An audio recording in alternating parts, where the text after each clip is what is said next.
नमस्कार दोस्तों, घर की खेती चैनल में आप सभी का बहुत बहुत स्वागत है। इस वीडियो में हम बात करने वाले हैं, अगर हम घर पर बैंगन की खेती करते हैं तो किन बातों का हमको ध्यान रखना है जिससे कि बढ़िया तरीके से हार्वेस्टिंग आए और किसी तरीके से हमारा पौधा कोई भी स्टेज पे ख़राब ना हो। तो दोस्तों, ये जो बैंगन की पौध है ये हमने अप्रैल महीने में बीज से लगाई थी। अभी जुलाई चल रहा है और आप देख सकते हैं कि 3-3.5 महीने हो चुके हैं इस फसल को और बहुत ही बढ़िया हार्वेस्टिंग हम इसमें से ले रहे हैं। लंबे काले बैंगन हैं ये। तो चलिए बात करते हैं 5 ऐसी चीज़ों के बारे में जिसका ध्यान अगर हम भी रखेंगे तो बढ़िया तरीके से हम भी बैंगन उगा पाएंगे। पहला, नर्सरी ट्रे का प्रयोग बहुत आवश्यक होता है दोस्तों। अगर हम नर्सरी ट्रे का प्रयोग करते हैं तो अच्छी जड़ पौधे की इनिशियली बनती है और आसानी से हम उसको खाद और पानी की व्यवस्था दे पाते हैं। ऐसा करने से दोस्तों ये भी होता है कि जब हम ग्रो बैग में एक साथ अगर बीज लगा देते हैं तो जब हम उसको ट्रांसप्लांट के लिए निकालते हैं तो एक दूसरे के रूट्स इंटैंगल हो जाते हैं और पौधा खराब होने के चांसेस और डैमेज होने के चांसेस बढ़ जाते हैं। पर अगर हम नर्सरी विधि से करेंगे तो बिल्कुल भी डैमेज नहीं होगा और अच्छी फ्रूटिंग और बढ़िया तरीके से बिना डिजीज के पौधा चलता रहेगा। नर्सरी की सीडलिंग ट्रे और काली पन्नी आपको दोनों ही मार्केट में मिल जाएगी। अगर आपको इसकी लिंक चाहिए तो कमेंट सेक्शन में इसकी लिंक को पिन कर दिया जाएगा, जाकर वहां से आप ऑर्डर कर सकते हैं। दूसरी आवश्यक बात, जब भी हम घर पर खेती करें तो ध्यान रखें कि पौधों को पानी आवश्यकता अनुसार ही दें। एक्सेसिव वाटरिंग से दोस्तों इसकी जो जड़ में दिक्कतें होती हैं वो बढ़ जाती हैं, नेमेटोड्स की समस्या इसमें बढ़ जाएगी। तो ध्यान रखिएगा कि पानी की मात्रा पौधे की ज़रूरत अनुसार ही उसको देखकर आकलन कर ही दें। अंडर वाटरिंग फिर भी पौधे को बचा के रखती है, लेकिन ओवर वाटरिंग से पौधे में अगर डिजीज़ लगती है तो उसका कंट्रोल करने के लिए बहुत मशक्कत आपको आगे करनी पड़ेगी और उसके लिए रासायनिक और इनऑर्गेनिक तरीके पे आपको शिफ्ट करना पड़ेगा अगर वो समस्या लग जाती है तो। कई बार दोस्तों हमने ये भी देखा है कि जितने भी हमारे जो नर्सरी के पॉट्स होते हैं या फिर आपके घर के जो गमले होते हैं उसमें हम नीचे छेद बहुत कम करते हैं। ध्यान रखिएगा दोस्तों कि छेद की मात्रा भी अच्छी रखिएगा, इतनी रखिएगा कि पानी का ड्रेनेज अच्छी तरीके से हो जाए और वाटर लॉगिंग किसी भी गमले में ना हो। तीसरी आवश्यक बात दोस्तों, जब भी हम बीज को लगाएं तो ध्यान रखें कि उसमें नाइट्रोजन रिच खाद को दें। नाइट्रोजन रिच खाद बेसिकली वर्मी कंपोस्ट या फिर गोबर की खाद होती है जिसमें नाइट्रोजन की मात्रा ज़्यादा होती है।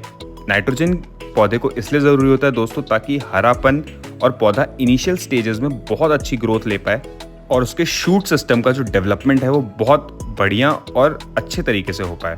चौथी महत्वपूर्ण बात जो हमें बहुत ज़्यादा ध्यान रखनी है दोस्तों वो ये है कि जब भी हम घर पर खेती करना चाहें, भले वो बैंगन की हो या किसी और सब्जी की हो, तो हमें एक गमले में ज़्यादा पौध नहीं लगानी है। यानी कि जितनी कैपेसिटी ऑफ रूट्स एक गमला झेल पाएगा हमें उतने ही पौधे एक गमले में लगाने हैं। और दोस्तों ऐसा बिल्कुल भी नहीं है कि अगर हम 2 पौधे एक गमले में लगाएंगे तो हमारी फ्रूटिंग्स बढ़ जाएगी, बल्कि ये होने वाला है कि जो क्वालिटी ऑफ फ्रूट्स हमारे आने वाले हैं उसकी क्वालिटी कम हो जाएगी और जल्दी बीमारी लगने के चांसेस हमारे पौधे में बढ़ जाएंगे।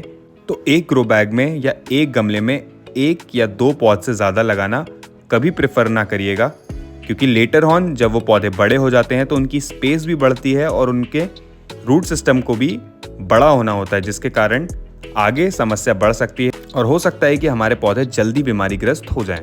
पांचवी और काफ़ी महत्वपूर्ण बात है दोस्तों ये कि जब भी आप किसी भी सब्जी की खेती करें, चाहे वो बैंगन हो, टमाटर हो, मिर्ची हो, कोई भी सब्जी हो, हमेशा ध्यान रखें कि उसके एनपीके रिक्वायरमेंट्स को पहले ही पढ़ लें।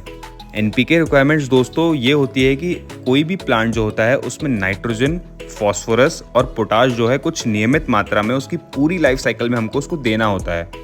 ये पहले से ही प्री डिफाइंड रहता है। अगर इस हिसाब से हम पौधे की पूर्ति करते रहेंगे तो हमारी डेफिनेटली जो हार्वेस्ट आने वाली है वो बढ़िया आने वाली है विदाउट एनी फेलियर।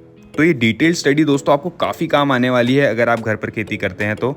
इसमें आपको नाइट्रोजन, फॉस्फोरस और पोटाश की सही मात्रा पता चल जाएगी और किस स्टेज पे हमें कौन सा न्यूट्रिशन देना होगा ये भी पता चल जाएगा। बोनस टिप दोस्तों ये है कि जब भी आप घर पर खेती करें तो ध्यान रखिएगा कि खरपतवार को समय समय पर निकालते रहिए।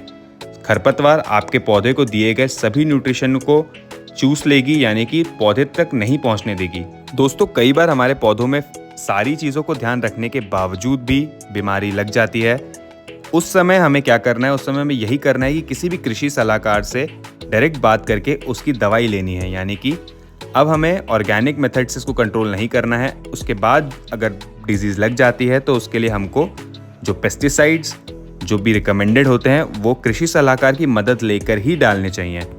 अगर आप इन कुछ बातों का ध्यान बढ़िया तरीके से रखेंगे तो आपको घर पर खेती करने में जल्दी दिक्कत नहीं आनी चाहिए। अब वो भले ही बैंगन हो या कोई और सब्जी हो, उसका उगाना आसान हो जाएगा। यानी कि नर्सरी लगाना, पौधे में पानी का ध्यान रखना, नर्सरी बनाते टाइम उपयोग करने वाली सबसे अच्छी खाद का इस्तेमाल करना, प्लांट की एनपीके रिक्वायरमेंट्स की स्टडी पहले से ही कर लेना और बीमारी लगने पर कृषि सलाहकार की मदद से ही किसी भी दवाई का प्रयोग करने का।